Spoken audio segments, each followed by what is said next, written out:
हाय मित्रांनो, कसे आहात? छान आहात ना? आज मी तुम्हाला एका कासवाची आणखीन सशाची गोष्ट सांगणार आहे. एका जंगलामध्ये एक कासव आणखीन एक ससा हे दोघ जण मित्र होते. चांगले मित्र होते. दोघं कधी कधी बरोबर फिरायलाही जायचे. मग काय व्हायचं की कासव जो आहे तो खूप हळूहळू चालायचा आणि ससा जो आहे तो खूप जोराने पळायचा. पण व्हायचं काय की कासव मागे राहून जायचा, ससा पुढे निघून जायचा. मग एक दिवस काय झालं की जंगलातल्या सगळ्या लोकांनी असं पाहिलं. आणखीन ते म्हणायला लागले की आपण एखाद दिवशी जे आहे ते या दोघा मित्रांची रेस ठेवूया. आता त्यांनी सशाला म्हटलं की आपण कासवाबरोबर तुझी एक रेस अरेंज करू. तर ससा तर खूपच कॉन्फिडंट होता, कारण त्याला तर माहिती होतं की आपण कासवापेक्षा जे आहे ते खूपच स्पीडने धावतो. आणखीन आपण तर रेस जिंकणारच आहे. तो भरपूर कॉन्फिडंट होता जिंकण्याबद्दल. तर तो म्हणाला हो ठीक आहे. मग काय केलं की त्या जंगलातल्या प्राण्यांनी कासवालाही जाऊन सांगितलं. तर कासव म्हणाला आता ठीक आहे, माझा मित्रच आहे, त्याच्याबरोबर रेस लावायला काय हरकत आहे. म्हणून कासवही हो म्हणाला. मग त्यांच्या रेसची तयारी सुरू झाली. सगळ्या जंगलातल्या जनावरांनी मिळून एक रनिंग ट्रॅक बनवलं त्यांच्यासाठी. आणखीन त्यांनी एक दिवस जे आहे ते अनाऊन्स केला की आज कासवाची आणखीन सशाची रेस होणार आहे. आता काय झालं की सगळे जंगलातले प्राणी एकत्र झाले. त्यांनी वानराला जे आहे ना ते रेफरी बनवलं आणि त्याला सांगितलं की तू शिटी वाजवायची म्हणजे यांची रेस सुरू होईल. मग काय म्हणतात, कासव आणखीन ससा हे दोघ जण रेससाठी तयार झाले. आणखीन पळायसाठी उभे राहिले.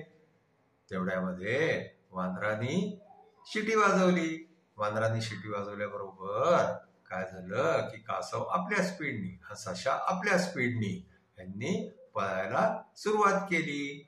आता काय झालं, थोड्या दूर गेल्यानंतर सस्यानी मागे वळून पाहिलं. त्यांनी पाहिलं की अरे कासव तर खूप दूर आहे आपल्यापेक्षा, आपण आता थोडासा आराम करून घेऊया.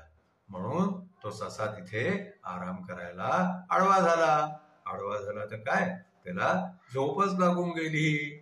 आता कासव आपला बिचारा हळूहळू हळूहळू आपल्या स्पीडनी चालत चालत चालत चालत तो त्या सशाला जे आहे ते क्रॉस करून गेला. आणि क्रॉस करून तो आणखीन पुढे निघून गेला. तो आणि पुढे गेल्यावरती ससा इकडे झोपलाच राहिला. त्यांनी लक्षच नाही दिलं की कासव पुढे निघून गेला. त्याला कळलंच नाही झोपेमध्ये. मग काय म्हणता, कासव जो आहे तो हळूहळू पूर्ण रेस जिथपर्यंत होती ना तिथपर्यंत पोहोचून गेला. आणखीन ती रेस जिंकून गेला. तेवढ्यामध्ये सशाला कळलं की अरे कासव तर केव्हाच पुढे निघून गेला. मग ससा जो आहे तो झोपेतून उठला होता. त्याने खूप धावायला सुरुवात केली, एकदम पळायला सुरुवात केली. पण कुठे तो कासवाला काय पकडतो, तो शेवटी ससा त्या रेसमध्ये हरून गेला. म्हणून कोणीही खूप जास्ती कॉन्फिडंट नसावं. आपण जे काही काम करतो आहे ना ते कॉन्फिडन्सनी करावं, पण ओव्हर कॉन्फिडन्स नसावा.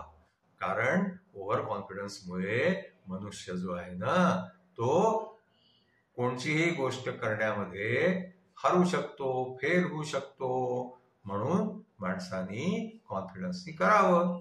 आता त्या कासवामध्ये कॉन्फिडन्स होता की आपण तर चालत राहू चालत राहू चालत राहू. सशामध्ये ओव्हर कॉन्फिडन्स होता की आपण तर रेस जिंकणारच आहे. म्हणून तो मध्ये झोपून गेला, आणखीन रेस हारून गेला.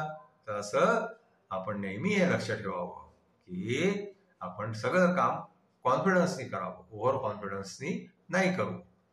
आजची आमची गोष्ट इथेच संपली. आमची गोष्ट तुम्हाला पसंत आल्यास आमच्या चॅनलला लाईक करा, शेअर करा, सबस्क्राईब करा. धन्यवाद.